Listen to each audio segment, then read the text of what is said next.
A couple of weeks ago, we did a video on different trucker movies that we'd seen. We did a review of some of the bigger trucker movies like Smokey and the Bandit and Convoy, and it went pretty well. But you guys wrote in and said, you know, hey, you missed a whole bunch of movies. What about Over the Top? And what about Hijack and Ballin? And you know what? You're right. There were a whole lot of movies we didn't even begin to cover. I just covered those main ones because they were the bigger trucker movies. But there were a whole lot we'd skipped. You guys are right. We'll cover some more right now. Let's start, man. Let's start with one of the originals. Let's start with They Drive by Night. Humphrey Bogart and George Raft, 1940, and these guys play a couple of brothers called the Fabrini brothers, and they're running double in California in an old steak truck. No sleeper. They're just side by side in the truck, seat by seat. The one guy sleeps and the other guy drives, and of course the guy that's trying to sleep never really gets any sleep because he's bouncing around at spring ride suspension on rubber blocks. So after a couple of weeks on the road, these guys are just wiped, and Raft puts it into the ditch, falls asleep at the wheel, puts it into the ditch. No surprise. So the truck is wrecked. Bogart loses an arm in the accident. So George Raft has got to find another job. His truck is written off, so he goes to work as a shop foreman in a trucking company that's owned by a friend of his. Goes to work in the shop, but the guy that owns the trucking company seems that guy's wife has the hots for Raft, so she ends up killing the husband and then going after Raft to try to talk him into taking over the trucking company with her, partnering with her in the trucking company, and also helping her out with her love life on the side, of course. Well, Raft doesn't want to go for that, so she gets mad. She decides she's going to get back at him, and she goes to the cops and tries to frame Raft as a co-conspirator in the murder of her husband. So all of a sudden, Raft's in big trouble. But by the time they get up to into court, the crazy widow has really gone off the deep end by that point, blows her testimony. She looks like she's out of One Flew Over the Cuckoo's Nest, loses it altogether in court, and the story ends happily ever after with Raft marrying his ex-waitress girlfriend from the truck stop. So, good movie, like black and white movie. I still enjoyed it. It was one of the originals. I gave it an 8. I thought it was really good. So take that movie in if you can. They Drive by Night. Bogart and George Raft. Check it out. Next movie I saw was Ballin. And Ballin is Jerry Reed and Peter Fonda. Now, I like Jerry Reed, and I like him in spite of this movie. This was not a very good movie. So these two guys are riding around. They have crashes and chase scenes and one kidnapping, and they're all over the place. And credit goes to this cab over Kenworth that they had. Nice looking cab over Kenworth. This thing, they could drive it up to a low bridge, let all the air out of the tires, drive underneath the bridge without slicing up the sidewalls of the tires, and then reinflate all the tires again, all in a couple of minutes, so they get away before the bad guys get there. Incredible.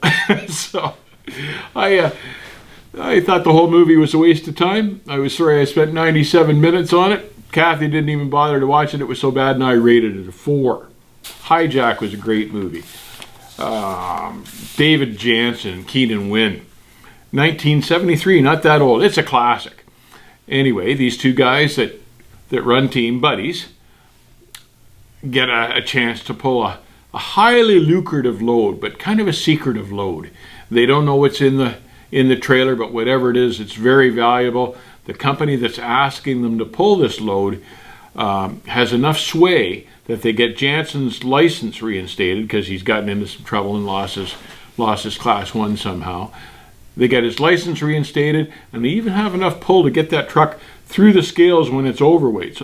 But it turns out that there are guys willing to kill to get that cargo, so they spend the whole movie trying to hijack the truck, basically, as Jansen and Wynn try to get it to the other end safely. So they go through all sorts of turmoil. The bad guys are willing to kill for the load, but in the end, the bad guys end up getting killed because Jansen rams their helicopter with this really nice white Freightliner. Beautiful, beautiful truck, actually, by the way.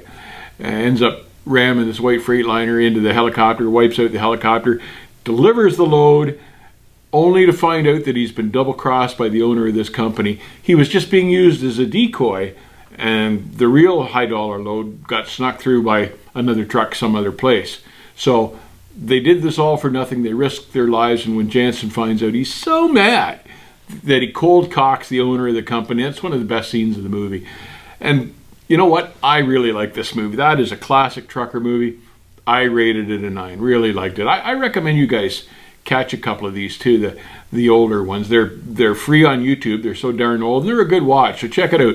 Both They Drive by Night and Hijack, starring Jansen and Keenan Wynn. You can't go wrong with Keenan Wynn anyway. They're both great. Breaker Breaker, starring Chuck Norris. The plot line of this is Chuck Norris beats up everybody, and you pretty much got the whole movie right there.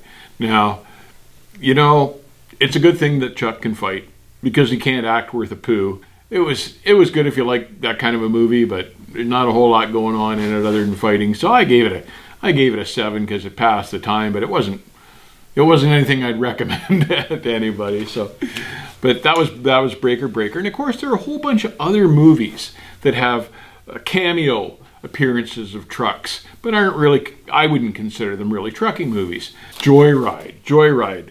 Paul Walker and Steve Zahn, excellent guys, excellent actors. The late Paul Walker, really a good actor. And the movie was pretty good too, and it stars a really nice classic 359 Peterbilt, a black one. She's really nice. The downside is it's being driven by a crazy. So, but a good entertaining movie. I rated it 7.5. But it was okay, a little bit scary at points for the girls in the audience, but the truck driver's a serial killer, so it kind of takes away from the movie for me, because I think all truck drivers are good guys, not bad guys. But then there's Big Trouble in Little China, Kurt Russell, and he drives a really nice, about a 1985 FLC 120 Freightliner. Nice truck, back when Freightliner made good-looking trucks with flat hoods and had a big bunk. Nice, sharp truck, but he only really drives it for a couple of scenes at the beginning of the movie, and after that the whole thing goes into Chinese black magic, and that's where they lost me. And I thought, it's kind of a weird movie. I gave it a 6, but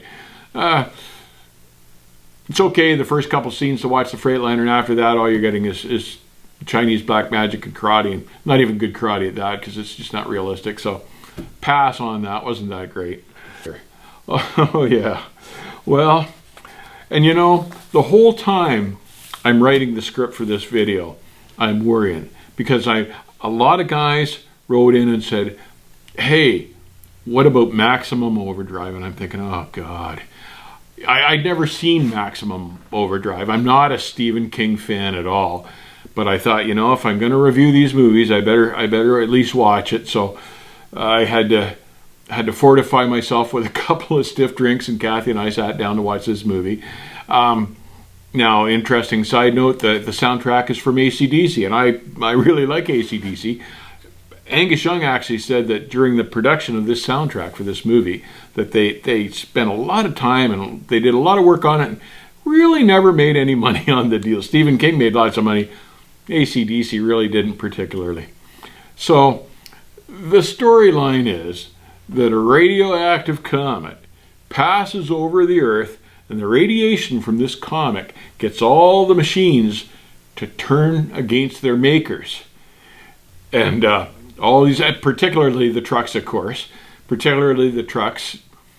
turn on their makers, and they're driving themselves around all over the place. And I'm watching this one scene, and everyone's trapped in the diner, and all the trucks are outside circling the diner so nobody can get out. And I'm just to the point where I'm thinking, this is maybe the stupidest movie I've ever seen. And then I get struck by an epiphany. I'm thinking, those trucks are driving themselves. Those are autonomous trucks. Stephen King is trying to warn us what could happen in the future. Some of these trucks later on will be made by Tesla and Uber, and this could really happen to us. That mad, crazy genius Stephen King, he's warning us of the future. He's warning us off autonomous trucks. Imagine this could happen 20 years from now or 30 years from now when these autonomous trucks get perfected, or not really perfected, but they're on the road. What happens if Elon Musk flips his biscuit, tries to take over the world with these autonomous trucks, and you're trapped in a pilot truck stop close to home, and all 100 trucks are circling, and everyone's trapped in the pilot truck stop, and you're trapped in there for days, and you've got to eat pilot food for 3 days. It'd be pure hell. So I'm for one, I'm listening to what Stephen King had to say. I'm staying away from autonomous trucks. I'm taking his advice, and that's how I see it. Keep the rubber side down, and I'll see you on the back haul.